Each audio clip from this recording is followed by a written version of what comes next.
नमस्ते दोस्तों, आर के pocket FM channel subscribe, like, share. 184 15 crore रुपए दे दिए मोल में। अब तक आप लोगों ने पढ़ा कि किस तरह से रवीना कपूर चापलूसी करते हुए अनाया से कहती है कि मेरे पास पैसे नहीं है। तुम तो जानती हो हमारी कंपनी की हालत कितनी खराब है। ये सुनकर जीविका खुराना उसका मजाक उड़ाते हुए बीच में बोली, अगर ऐसे ही हालत खराब थी तो थोड़ी देर पहले ही तुम दोनों घमंड कर रही थी कि हमारे पास तो बहुत पैसे है और अनाया के पास एक फूटी कौड़ी नहीं है। तब तो तुम लोगों के पास पैसे थे। अब जब शर्त पूरी करने की बारी आई तो तुम लोगों के पास पैसे नहीं है, तुम्हें पैसे दे नहीं होंगे। ये सुनकर उन दोनों का ही खून खौल गया, क्योंकि वह लोग आज पूरी नज़रों से अनाया को देख रहे थे। जैसे अनाया कह दे कि उसे पैसे नहीं चाहिए, लेकिन अनाया भी उन लोगों की जेब खाली करना चाहती थी। आखिरकार कितने सालों से उन दोनों घटिया माँ बेटी ने उसकी माँ के पैसों पर ऐश किया है और कितने पैसे छुपा दिए हैं। वह यही चाहती थी कि उन दोनों की जेब खाली हो जाए, इसीलिए वह खामोश खड़ी रही। तभी जानवी कपूर अपनी थोड़ी परेशान आवाज में अनाया को देखते हुए बोली, अनाया तुम सुन रही हो ये लड़की क्या कह रही है? तुम मना क्यों नहीं करती कि तुम्हें पैसे नहीं चाहिए? आखिरकार हम एक ही परिवार के लोग हैं और मोम के पास इतने ज्यादा पैसे कहाँ से आएंगे? ये सुनकर अनाया की आंखें छोटी हो गई। वह बिना भाव के बोली, मैंने तो जैसा आपने किया था वैसा ही किया है, तो आप लोग मुझ पर गुस्सा क्यों कर रहे हैं? ये सुन रवीना थोड़ी गुस्सेल आवाज में बोली, हमने क्या कहा है? तो अनाया मासूमियत से बोली, थोड़ी देर पहले जब आपके दोस्त मुझे परेशान कर रहे थे और नीचा दिखा रहे थे तब आप दोनों खामोश थी। उसी तरह से मैं अभी भी खामोश हूँ। मुझे आप लोगों के बीच बोलने की क्या जरूरत है? ये सुनकर उन दोनों की मुठिया कस गई और उन लोगों को समझ आ गया कि अनाया उनकी मदद नहीं करने वाली।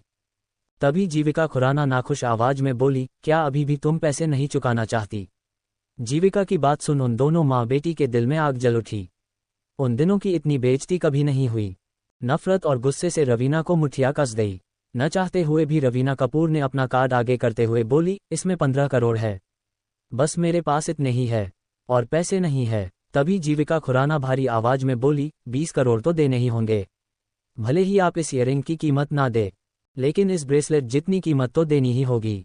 ये सुनकर उन दोनों की मुठिया कस जाती है तो रवीना कपूर थोड़ी परेशान आवाज में जानवी कपूर से बोली, जानवी बेटा क्या तुम्हारे पास 5 करोड़ है? ये सुनकर जानवी दांत पीस कर बोली, मॉम ये कोई छोटी रकम नहीं है, इतने सारे पैसे मेरे पास कहाँ से आएंगे? फिर वह अनाया की ओर देखकर बोली, इतने लालची भी मत बनो, 15 करोड़ तो मिल रहे हैं, वह लो और चुपचाप खड़ी रहो। ये सुनकर अनाया गुस्से में उसे घूरती है, क्योंकि जानवी कपूर ऐसा जता रही थी जिसे 15 करोड़ देकर उन दोनों ने उस पर कोई एहसान किया हो। तभी भीड़ में से एक औरत आगे आते हुए जानवी कपूर को देखकर घिन भरी आवाज में बोली, तुम कैसी लड़की हो? तुम पहले उसे नीचा दिखा रही थी, जब उसने खुद को प्रूफ कर दिया तो तुम अभी भी उसे नीचा दिखा रही हो। कितनी घटिया लड़की हो। भूलो मत तुम बस एक मामूली सी लड़की हो जिसने कपूर खानदान की प्रिंसेस होने का हक छीना है, और उससे भी बड़े बेवकूफ़ तुम्हारे वह माँ बाप है जो तुम्हें अपने साथ रख रहे हैं। इतना बोलकर उस औरत ने रवीना कपूर को भी घिन भरी नजरों से देखा। वही भीड़ में से कुछ और लोग भी आगे आते हुए इस तरह से उन दोनों माँ बेटी को नीचा दिखाने लगे। भीड़ की आवाज सुनकर उन दोनों माँ बेटी के अंदर डर सा बैठ गई। जानवी कपूर जो हमेशा अपनी छवि साफ सुथरी रखती थी और एक अच्छी एक्ट्रेस होने का दावा करती थी, आज सबके सामने उसका तमाशा बन गया था और कई लोग वहां पर वीडियो शूटिंग कर रहे थे, जिसकी वजह से पूरे देश भर में उसके ऊपर लोग नाराज हो रहा था। वह खुद का और तमाशा नहीं चाहती थी, इसीलिए वह दांत पीसकर अपनी मां का हाथ पकड़कर बाहर जाते हुए बोली, अब चलिए यहां से, आज के लिए काफी तमाशा हो चुका है। लेकिन भीड़ में से कोई उसे रास्ता ही नहीं देख रहा था। सभी लोग उसे घेर कर खड़े हो गए थे और बातें बना रहे थे। जानवी कपूर जैसे तैसे करके अपनी मां के साथ मॉल से बाहर निकली। वह इस बात को भी भूल चुकी थी कि उन दोनों को अनाया को अपने साथ लेकर जाना था। अनाया भी यही चाहती थी, वह भी उन दोनों के साथ नहीं जाना चाहती थी, इसीलिए वह वहां से पीछे की ओर चली गई और भीड़ में उन दोनों को बेइज्जत होता देखती रही। कार के अंदर वह दोनों जैसे ही कार में बैठे ड्राइवर ने तुरंत कार शुरू कर दी। इस वक्त उन दोनों का हुलिया ही बिगड़ चुका था। उन दोनों की ड्रेस इधर उधर हो चुकी थी और भीड़ की वजह से उन दोनों के ही बाल भी खड़े चुके थे। देखने में वह चलती फिरती कार्टून लग रही थी। कार में बैठते ही जानवी कपूर गुस्से में अपनी मुठिया कार की सीट पर मारते हुए बोली, माँ उस बीच की इतनी हिम्मत कि उसने सबके सामने हमारा मजाक बनाया, मैं उसे छोड़ूंगी नहीं। अगर वहां पर वह खुराना खानदान की बेटी नहीं होती तो मैं वही उसे सबक सिखा देती। रवीना भी उसकी बात में बात जोड़ते हुए बोली। तभी जानवी कपूर गुस्से में दांत पीस कर बोली, लेकिन मॉम आपने उसे 15 करोड़ रुपए दे दिए और आपके पास इतने ज्यादा पैसे कहाँ से आए। ये सुनकर रवीना कपूर परेशान होकर बोली, ये पैसे मैं तुम्हारे पिता से छुपाकर अपने पास रखे थे। अच्छा होगा इसका जिक्र तुम घर पर मत करना, अगर तुम्हारे पिता को पता चला तो वह मुझ पर नाराज होंगे। ये सुनकर जीविका भी समझ गई कि उसकी माँ भी कम चालबाज नहीं है। उसकी भी अपनी कई सारी चले छुपी हुई थी, लेकिन वह दोनों ही इस वक्त अनाया से खुन्नस खाई हुई थी। उन दोनों ने ही सोच लिया था कि वह अनाया को सबक सिखाकर रहेंगे। 185 हर्षद कौन है? उद्धरण चिन्ह। मॉल के कैफे में।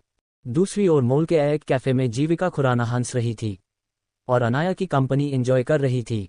जीविका मुस्कुराते हुए अनाया से बोली, जब तुमने मुझे मैसेज किया था तब मैं यही सोच रही थी कि इतने वक्त के बाद तुमने मुझे याद कैसे किया है, लेकिन मुझे नहीं पता था कि मुझे यहाँ इतना बड़ा शो देखने को मिलेगा।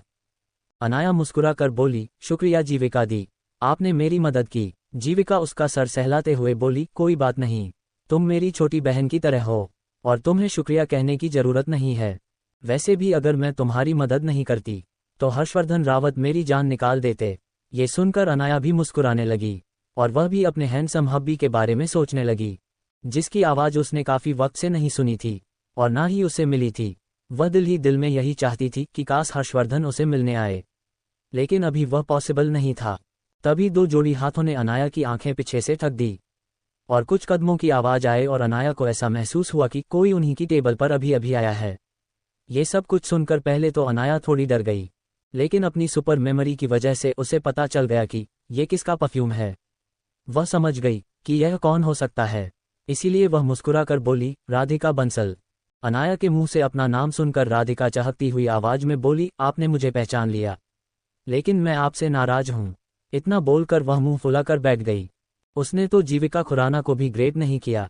ये देखकर जीविका समझ गई कि वो उससे भी गुस्सा है और वह जानबूझकर राधिका को चिढ़ाते हुए बोली, क्या हुआ मेरी राधु को इतना गुस्सा क्यों आ रहा है? तो राधिका वापस मुंह बनाते हुए बोली, मैं आपसे भी नाराज हूँ जीविका दी, आप भी मुझे बिना बताए अकेले ही अनाया दी के पास आ गई। मैं आप दोनों से बात नहीं करूंगी। उसकी इस प्यारी सी हरकत पर दोनों ही नामे सिर हिला देती है। तभी अनाया मुस्कुराकर सामने बैठे हुए इंसान को देखकर बोली, ज्ञान तुम भी यहाँ पर? ज्ञान भी मुस्कुराकर अनाया को ग्रिट करता है और उसके बाद जीविका को देखते हुए बोला, जीविका दी आप भी यहाँ पर? तभी जीविका मुस्कुराकर बोली, हम दोनों का तो ठीक है, मुझे अनाया ने बुलाया था अपनी मदद के लिए, लेकिन तुम दोनों यहाँ क्या कर रहे हो और इस बंदरिया को अपने साथ लेकर कहाँ से आए हो?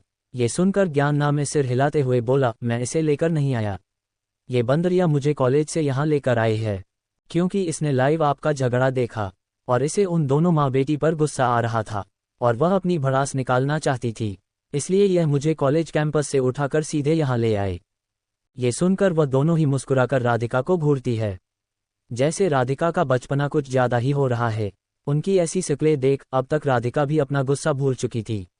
वह मुस्कुराकर अनाया का हाथ पकड़कर बोली, अनाया दी वैसे आप बहुत बुरी हो, अगर आपको मदद चाहिए थी तो आप मुझे भी बुला सकती थी, आपने जीविका दी को ही क्यों बुलाया? ये सुनकर अनाया उसका गाल हल्के से खींचते हुए बोली, क्योंकि मुझे पता था कि छोटी सी राधिका मेरा काम बिगाड़ देगी। इतना बोलकर वह हंसने लगी। वही अनाया की बात सुन राधिका एक और बार चिढ़ गई, उसने वापस मुंह फुला लिया।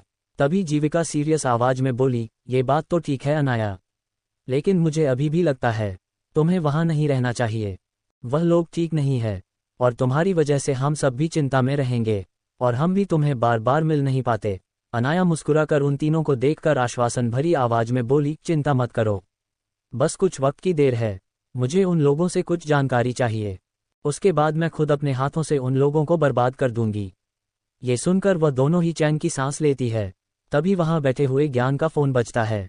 ज्ञान एक बार फोन को देखता है, फिर कान पर रख कर बोला, जी कहे दादाजी, क्या बात है? लेकिन सामने वाले इंसान की बात सुनकर ज्ञान के हाथ से फोन छूटने लगा और बात करते हुए उसकी आवाज भी लड़खड़ा रहे थे। वह हकलाती हुई आवाज में बोला, अब कहना क्या चाहते हैं? ऐसा नहीं हो सकता। ये कहते हुए उसकी आंखें नम हो गई थी। वही ज्ञान को इतना परेशान देख पास बैठी हुई अनाया पता नहीं क्यों बेचैन होने लगी। उसे पहली मुलाकात से ही ज्ञान से कुछ अपनापन सा लगने लगा था। भले ही ज्ञान जिद्दी और मुंहफट इंसान था, लेकिन उसे जो इंसान पसंद आता था उसे वह अपनी पलकों पर बिठाकर रखता था, और जो उसे पसंद नहीं आता था वह उसका जीना हराम कर देता था। उसके अंदर बहुत ज्यादा बचपना था, लेकिन आज उसे इस तरह से परेशान होता देख अनाया के अंदर टीस उठी। दूसरी ओर जीविका खुराना भी ज्ञान को परेशान देखकर पूछती है, क्या हुआ ज्ञान, तुम परेशान लग रहे हो। राधिका की कुछ ऐसी ही हालत थी। ज्ञान हकलाते हुए बोला, हर्षद भाई। उसका डर देख जीविका समझ गई कि जरूर कुछ बुरा हुआ है।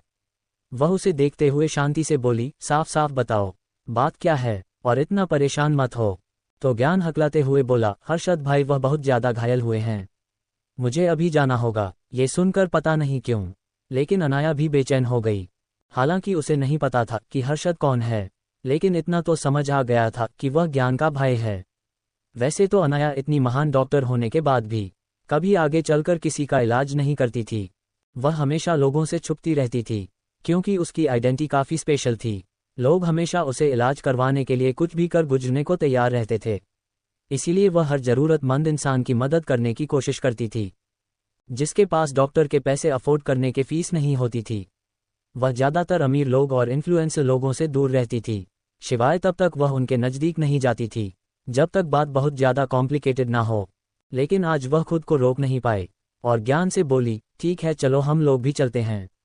ये सुनकर पहले तो ज्ञान मना करना चाहता था, लेकिन पता नहीं क्यों वह हाँ में सिर हिला देता है और सभी लोग कार लेकर मिलिट्री कैंपस की ओर चले जाते हैं। उनको यही लग रहा था कि अनाया बस ज्ञान की चिंता कर रही है। क्या अनाया अपनी डॉक्टर एना वाली पहचान बाहर ले आएगी, और क्या अनाया का कोई जुड़ाव है जिंदल खानदान के साथ? तो दोस्तों आखिर कहानी में आगे क्या होगा, यह जानने के लिए इस स्टोरी को सुनते रहिए। RK pocket FM channel subscribe करो तो चैनल पर, और अगर कहानी आप सभी को पसंद आए तो वीडियो को लाइक, कमेंट और शेयर जरूर करें। आपके एक कमेंट और लाइक से हमें स्टोरी वीडियो बनाने के लिए मोटिवेट मिलता है। धन्यवाद।